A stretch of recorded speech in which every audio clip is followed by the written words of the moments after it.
Good morning, everyone. Good morning, sir. Good to see you again. Yeah, thank you. I was in Japan for a few weeks, so this is my first service since I came back from Japan.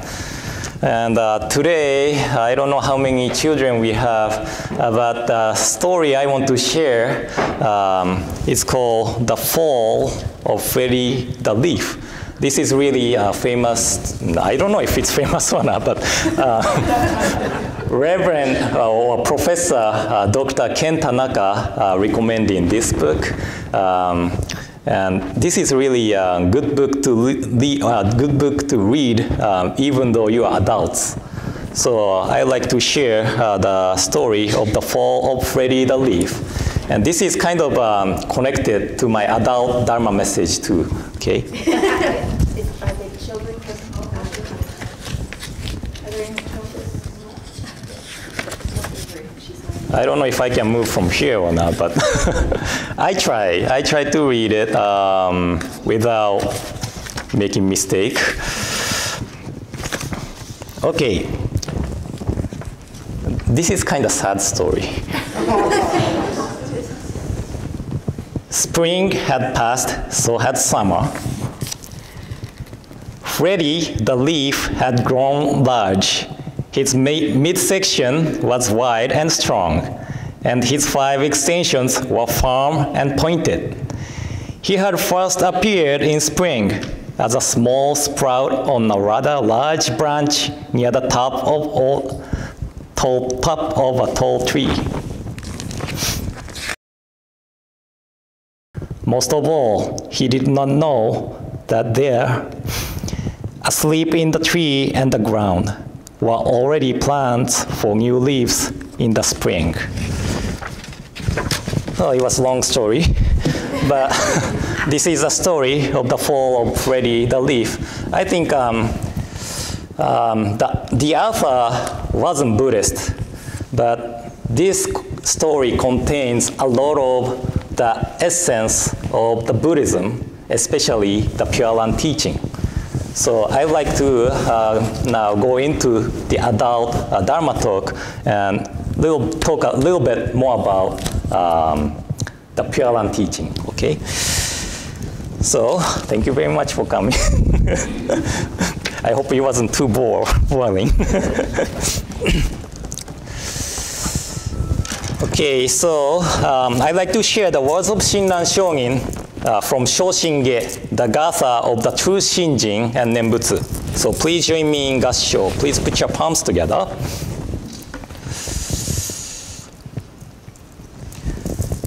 Shakyamuni Tathagata appeared in this world solely to teach the ocean-like primal vow of Amida.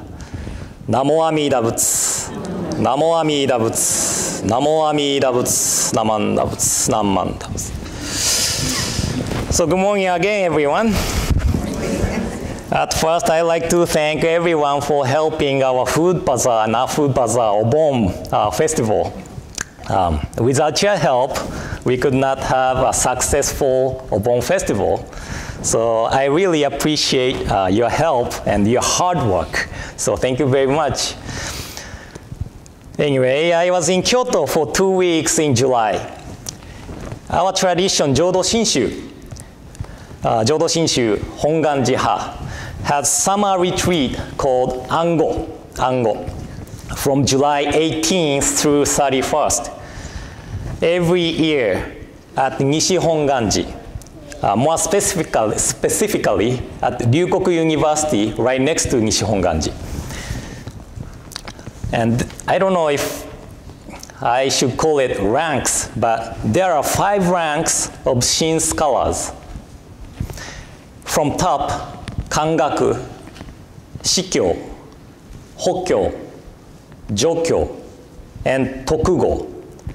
And top 2, Kangaku and Shikyo, is in the position of teaching the other ministers. And most of them are professors of the universities. So we call them Wajo, W-A-J-O, Wajo, with respect, which means preceptor or high priest. At Ango, we learn doctrine from Wajo, deepen our understanding of Shin Buddhism. I do not have any rank yet, but hopefully I have another chance to attend Ango next year or so and receive Tokugo by passing the written and oral test. And at this Ango, we have lectures by Wajos and discussion regarding the topics on doctrine. This year, we had discussion regarding the birth into the Pure Land, the birth into the Pure Land. And in this discussion, we discussed whether the death means defeated or not. Whether the death means defeated or not. What do you think? No, okay. But we sometimes hear the expression, he or she lost against illness. He or she lost against illness. In this context, lost means death. But if the death means defeated or the lost against the battle, we all are walking the path leading to be the defeated. Is this the path we want to walk along? Then we had discussion about how Shin Buddhism understands death. The word death is something we human beings selfishly created upon the phenomena of end of life. In Shin Buddhism, we don't call it death, but call it as going to be born. Ojo in Japanese, going to be born. That means to rely on the working of the vow of Amida Buddha and born into the realm of enlightenment called the Pure Land. So in the first place, Shakyamuni Buddha decided to share the contents of his enlightenment with people to save people who sink in the immense ocean of suffering and delusion by leading them to be a Buddha. So what Shakyamuni Buddha wanted to teach people is the way the people become Buddha, the way I become Buddha. And in the larger sutra, the sutra which Shin Buddhist relies on, Shakyamuni's disciple Ananda recognized the different appearance of Shakyamuni Buddha and asked Shakyamuni Buddha why his face is so radiant today.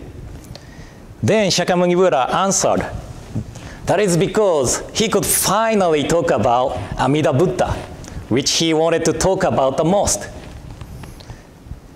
I think this is same to every people. No one looks sad when they talk about what they really want to talk about. No one looks sad when they achieve what they want to achieve. I never saw a baseball player who looks sad when they won the World Series, or football player who won the Super Bowl. Their face is radiant with joy and happiness, right? So the teaching taught in the larger sutra is what Shakyamuni Buddha wanted to talk about the most. Because this is a teaching of anywhere and anyone can become Buddha. That is a teaching which fulfills Shakyamuni Buddha's intent of standing up from under the Bodhi tree to share the Dharma, the teaching with people. So for me to become Buddha, neither Shakyamuni Buddha or Amida Buddha had set the requirements or criteria. However, we talk about one thing, that is Shinjin, which is really difficult word to translate. But Shinjin is the mind of accepting the working of Amida's primal vow to save all sentient beings, free of doubt, free of doubt. This is called Shinjin. Okay. In contrast to that, to doubt the working of Amida's primal vow is called self-power, and often referred as the lid of the mind. Lid of the mind. So for instance, let's suppose we are trying to put the water in the pot. Can we put the water into the pot if the lid is on? No, right? If we want to put the water into the pot, we need to take the lid off. As the water comes into the pot by taking lid off, the water of virtues fill into ourselves. Does it make sense? Doubt is the lid of our mind. Without lid, with no doubt, the virtues fills our mind. So Shinran Shogin indicated this in Wasan poem and said, of those who encounter the power of the primal vow, not one passes by in vain. They are filled with the treasure ocean of virtues, the defiled waters of their blind passions, not separated from it. So, the doubt or self-power is the problem, but Shinjin or accepting the working of Amida's primal vow is important because we don't want lid on the top of the pot. Okay? So, going back to the main topic, does death means defeated or not? As I said earlier, death does not mean defeated in Shin Buddhism, and we don't call it death, but we call it going to be born into the Pure Land, which means we have a place to meet our loved ones once again when our lives comes to an end. And I really think that it is great to have a place to meet our loved ones once again. So as I said, I was in Japan for a few weeks. When I came back from Japan, Namiko, Aoi, and Hikaru were waiting at the airport. And as soon as Aoi found me, she ran towards me, shouting, "Papa, Papa." So I really thought how great it is to have someone waiting for me, and how precious it is to have the place where my loving family awaits. So I introduced this Shinran Shogin's words before, but he wrote in the letter and said, "My life has now reached the fullness of its years. It is certain that I will go to birth in the Pure Land before you. So without fail, I will await you there." So according to Shin Buddhism teaching, we are not going to die. We are not going to be the defeated. But we are going to be born into the realm of enlightenment, the Pure Land, where our loved ones await. When we accept our destination of our lives this way, we do not feel fear, but we feel ease and comfort.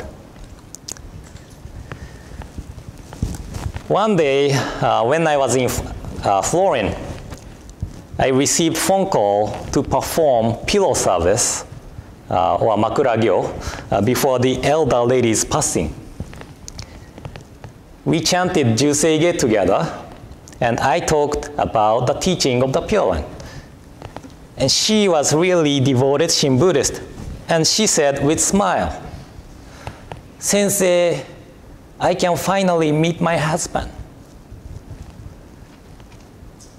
And when I was about to leave, she said, "Sensei, mata aimashou ne. Sensei, see you again." So I replied, "Mata ao ne. Yes, I will see you again." The other day, I received a phone call from the family that she had passed away. And when she said, "See you again," it didn't mean to see me again in this world, but it meant to see me in the Pure Land. So as I shared the story of the fall of the Freddy the leaf, we all have to leave this world someday. But as the leaves fell to the ground and becomes the nutrition for the tree to grow, going to be born into the realm of enlightenment means we become Buddha. We become Buddha to cultivate the other's mind, to cultivate the other's mind, and to lead them to the truth of our lives. So, on this occasion of Shotsuki monthly memorial service, I want you to read this book if you have chance.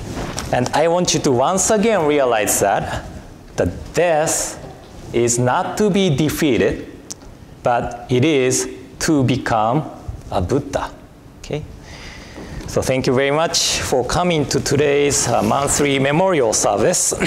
And I started the kind of tradition of reading the letter of Rengyo in Japanese at the Shotsuki service. Of course, I will read it in English later, but I want to share the feeling of Japanese way of reading the letter of Rengyo at the Shotsuki monthly memorial service. So I'd like to ask you to join me in the gassho, and please put your palms together.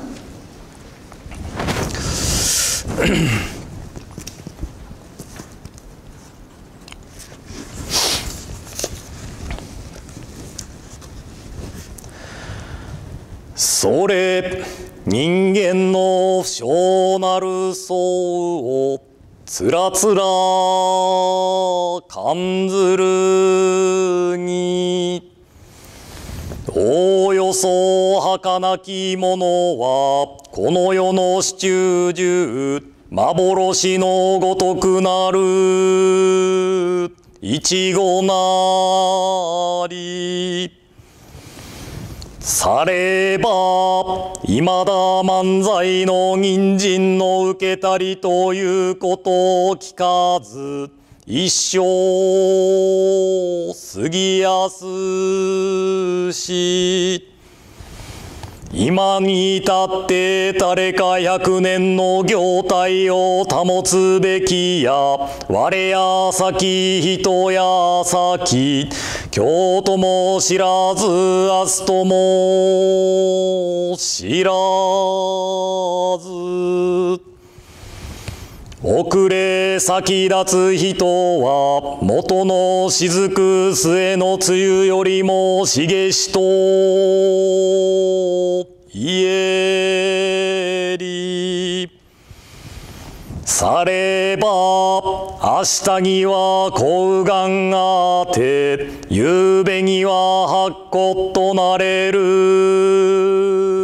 みなりすでに無常の風来たりぬればすなわち二つの眼たちまちに閉じ一つの息長く耐えぬれば小雁むしく返じて通りの装いを失いぬる時は六神眷属集まって嘆き悲しめどもさらにその会あるべからず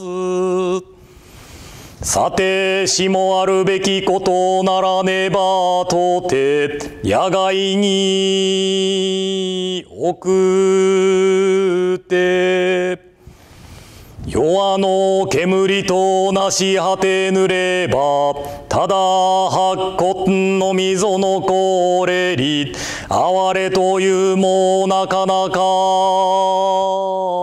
愚かなりされば人間の儚きことは老少不浄の境なれば誰の人も早くご生の一大事を心にかけて、阿弥陀仏深く頼み参らせて、念仏申すべきものなり、あなかしこ、あなかしこ。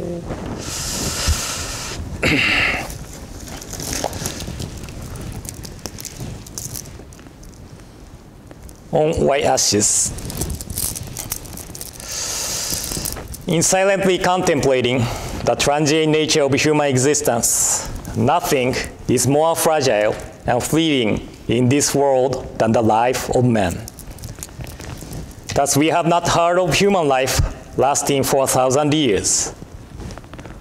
Life passes swiftly, and few among men can maintain their form for even 100 years. Whether I go before others, or others go before me, whether I be today or tomorrow, who is to know? Those who depart before us are as countless as the drops of dew. Though in the morning we may have radiant health, in the evening we may return to white ashes. When the winds of impermanence blow, our eyes are closed forever, and when the last breath leaves us, our face loses its color. Though loved ones gather and lament, everything is to no avail. The body is then sent into an open field and vanishes from this world with the smoke of cremation, leaving only the white ashes. Nothing is more real than these truths of life. The fragile nature of human existence underlies both the young and the old. Therefore, we must, one and all, turn to the teachings of the Buddha and awaken to the essence of life. By so understanding the meaning of death, we come to appreciate the meaning of this life, which is to be treasured because it is unrepeatable. By virtue of true compassion, let us realize the unexcelled value of this existence, and let us live together with gratitude in our hearts. Namo Amida Butsu, Namo Amida Butsu, Namo Amida Butsu, Namanda.